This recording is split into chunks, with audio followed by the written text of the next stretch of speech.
something fundamentally changed with consumers during the 2020 cycle. And you could tell it was already brewing in 2019 and 2018, but it really changed in 2020. And that was essentially the move from fulfillment activity being a decision or a cost add-on and consideration post-purchase to being a buying decision before I made the purchase. So all of a sudden, that blue sweater, yeah, I need it blue and I want it in size large and I want it monogrammed, but I also want you to tell me when you can get it to me and how I can get it. Because if you can't tell me that way up front before I even put it in the cart now, I'm going somewhere else that will.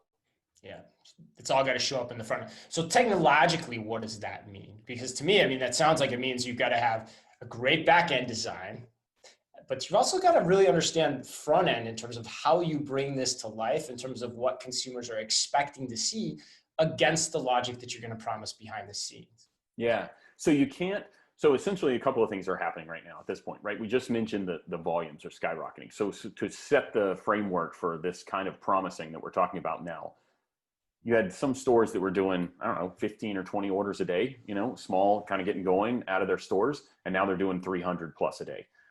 When you're doing 15 or 20 orders a day, you can use workarounds. You can use manual stuff. You can figure it out. If you're doing 300 a day, you better have DC quality pick, pack, ship, and inventory management capabilities in the store. And frankly, most retailers who weren't already on the path were kind of caught flat-footed, right? Because they have a traditional point of sale system, which is great for selling to someone who's walking in the store, but has no context or basis for a digital order coming in, a person driving up to the front of the store, you having to pick the item and communicate with them digitally and get it into their car and never talk to them, face-to-face. It's contactless commerce that sort of emerged. The volumes now have really stressed the store. So now digital volume is exploding. Everything's in place. You're already having trouble making promises because of all the complexity we've added.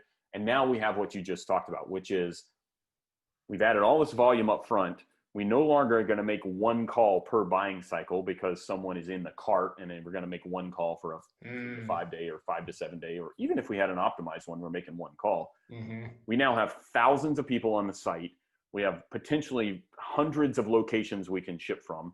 We have, tens of thousands of items potentially in our catalog that people are buying and ordering from, and they're all doing it at the exact same time. And now all that promising logic that was left to the end is now having to happen up front because we got to give them at the same time we're giving them size and color. So all of a sudden the volume is exponentially higher for your digital systems to be able to make the promising.